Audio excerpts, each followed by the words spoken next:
நம்ம இன்றைக்கான breakfast recipe என்னங்கிறத பார்த்துடலாம். அதுக்கு நான் ஃபஸ்ட்டு நிலக்கடலை எடுத்திருக்கேங்க. இது வந்து வறுக்காத பச்சை நிலக்கடலை, கடையில் விற்கும் இல்லையா, அந்த பச்சை நிலக்கடலை தான் எடுத்திருக்கேன். தோல் உரிச்சது. இதில் தண்ணியை ஊற்றி வேக வச்சுக்கலாம். இது வந்து அந்த காஞ்சது மல்லிகை கடையிலலாம் விற்கும் இல்லையா, அந்த நிலக்கடலை தான். நான் வந்து சட்னிக்கு ஒரு 3 வெங்காயம், ஒரு தக்காளி, கொஞ்சம் பூண்டு பல்லெல்லாம் எடுத்து வச்சுருக்கேன். இது எல்லாத்தையும் கழுவிட்டு சும்மா கட் பண்ணி எடுத்துக்கலாம். நம்ம இதை வந்து அரைக்கத்தான் போகிறோம் மிக்சியில் போட்டு. அதனால் நம்ம எடுத்த வெங்காயம், ஒரு தக்காளி, கூடவே நம்ம எடுத்து வச்சுருந்தோம் இல்லையா பூண்டு பல், அதையும் சேர்த்துக்கலாம். இது வந்து ஒரு சின்ன நெல்லிக்காய் சைஸ்க்கு நான் வந்து புளி வந்து எடுத்து வச்சுருக்கேன். கூடவே காரத்துக்கு வந்து நான் 3 வந்து காஷ்மீரி சில்லி தான் எடுத்திருக்கேன். ரொம்ப காரம் இருக்காது. இருந்தாலும் ஒரு துண்டு 2 சின்ன துண்டு 2 துண்டு அளவு வெல்லம் சேர்த்துக்கலாம். கூடவே கொஞ்சமாக வந்து உப்பு சேர்த்துட்டு, தண்ணி எதுவும் தேவையில்லை, அரைச்சி எடுத்துகிட்டு வந்துடலாம். நம்ம இந்தளவுக்கு இப்போ அரைச்சா போதும். இதை வந்து நல்லா தாளிக்கணுங்க. தாளிக்கிறதுக்கு எண்ணெய் கொஞ்சம் ஜாஸ்தியாகவே சேர்த்துக்குங்க. கடுகு, உளுந்து, கருவேப்பிலை எல்லாமே சேர்த்து நம்ம வந்து தாளிச்சிக்கலாம். இதெல்லாம் தாளித்ததுக்கப்புறம் அதாவது சட்னியை வந்து உடனே டக்குன்னு போட்டுறாதீங்க, ரொம்ப தெறிக்கும். ஃபஸ்ட்டு 1 ஸ்பூன் அளவு எடுத்து போடுங்க. பாருங்கள் எந்த அளவு தெறிக்குன்னு. இருக்க தண்ணியெல்லாம் ஃபஸ்ட்டு தெறித்து அந்த எண்ணெயோடைய சூடு குறைஞ்சதுக்கப்புறம் மிச்ச சட்னியெல்லாம் சேர்த்துக்குங்க. இல்லாட்டி டக்குன்னு வந்து உங்களுக்கு அந்த சூடான எண்ணெய் வந்து கையில் அடிக்கும். அதனால் இதெல்லாம் மிக்ஸ் பண்ணி விட்டு அந்த தண்ணியெல்லாம் இஞ்சி சட்னி வந்து நம்மளுக்கு திக்காக வரணும்.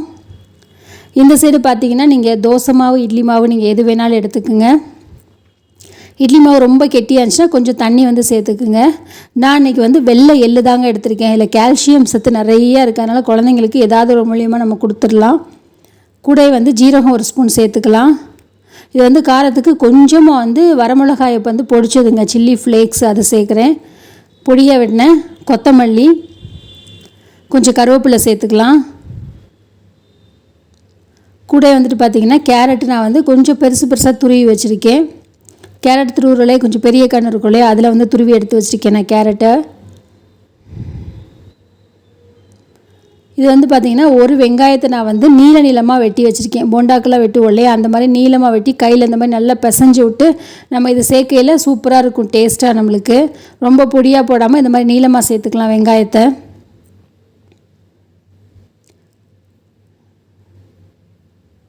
ஒரு வெங்காயம் தாங்க எடுத்திருக்கேன், பெரிய வெங்காயம். ஏற்கனவே நம்ம வந்து மாவில் வந்து உப்பு சேர்த்துருக்கோம். இப்போ சேர்த்த காய்கறிக்காண்டி கொஞ்சமாக வந்து உப்பு சேர்த்துக்கலாம், ரொம்ப சேர்க்க வேண்டாம். நம்ம ஏன்னா மாவில் உப்பு போட்டு ஏற்கனவே வந்து நம்ம கரைச்சி புளிக்க வச்ச மாவு தானே இது, அதனால் எக்ஸ்ட்ரா சோடாவோ நம்மளுக்கு எதுவுமே தேவைப்படாதுங்க. இங்கிட்டு பார்த்திங்களா சட்னி வந்து எண்ணெய் எல்லா சைடு பூரா பிரிஞ்சிருச்சு பாருங்கள். அந்த சட்னியோடைய கலரே மாறி நம்மளுக்கு சூப்பராக ரெடி ஆயிடுச்சு சட்னி. அடுப்பு ஆஃப் பண்ணிவிட்டு நம்ம சட்னி இறக்கிடலாம்.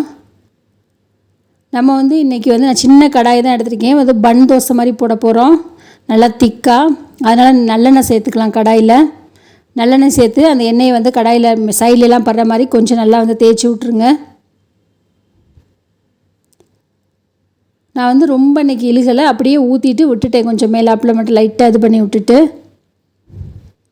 மூடி வச்சு கேஸை நல்லா லோ ஃப்ளேமில் விட்டுருங்க. இப்போ நம்ம வேக வச்சோம் இல்லையா கடலை, அது வந்து நல்லா வெந்துருச்சு. அது ஒரு கிண்ணத்தில் போட்டுட்டு நான் கொஞ்சம் வெள்ளரிக்காய் கட் பண்ணி வச்சுருக்கேன். வெள்ளரிக்காயும் வெங்காயமும் கட் பண்ணி வச்சுருக்கேன். அந்த வெள்ளரிக்காய் வெங்காயம் ரெண்டையுமே வந்து நிலக்கடலையில் சேர்த்துக்கலாம்.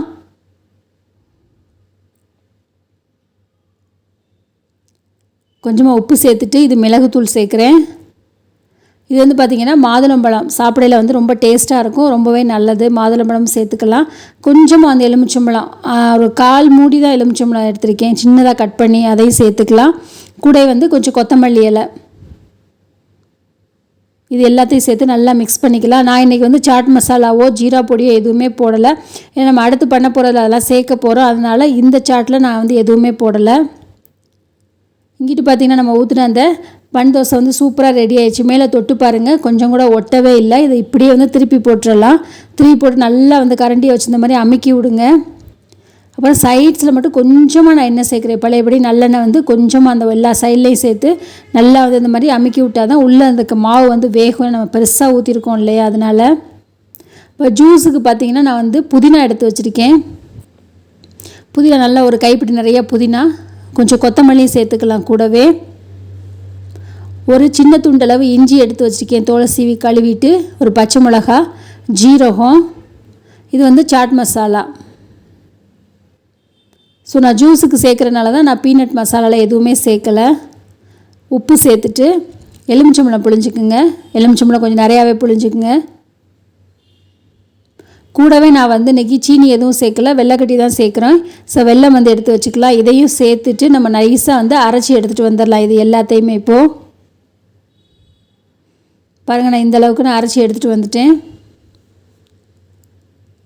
இதில் வந்து தண்ணி சேர்த்துக்கலாம். நான் இன்றைக்கி வந்து தண்ணி தான் சேர்க்குறேன். நீங்கள் வேணும்னா சோடா சேர்த்துக்கலாம். நான் வந்து குழந்தைங்களுக்கு கொடுக்குறனால சோடா எதுவுமே சேர்க்கலை, நார்மல் வாட்டர் தான் நான் வந்து இன்றைக்கி சேர்த்துருக்கேன். இதை வந்து இப்போ நம்ம ஃபில்ட்ரு பண்ணி எடுத்துக்கலாம். இன்னும் கொஞ்சம் தண்ணி சேர்த்துட்டு கலந்துட்டு ஃபில்ட்ரு பண்ணிக்கலாம்.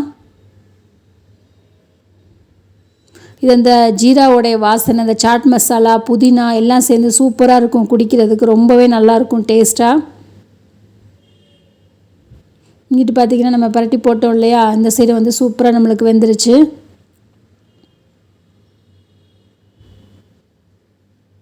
இப்போ இதே மாதிரி நான் வந்து இன்னொன்று ஊற்றிருக்கேன். ஸோ அதையும் திருப்பி போட்டுடலாம். அவ்வளோதான், நம்மளுக்கு ரெடி ஆயிடுச்சு. இது அவ்வளோ சாஃப்டாக இருக்குங்க. ஏன்னா ஏற்கனவே நம்ம வந்து நல்லா புளிக்க வச்சு தான் செஞ்சுருக்கோம். அதனால் சூப்பர் சாஃப்டாக இருக்கும், டேஸ்ட்டாக இருக்கும்.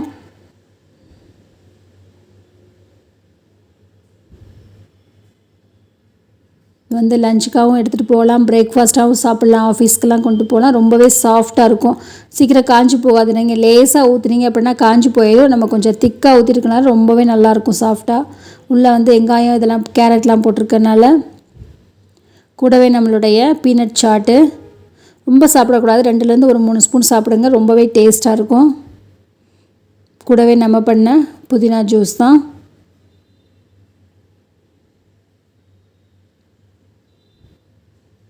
ட்ரை பண்ணி பாருங்கள்.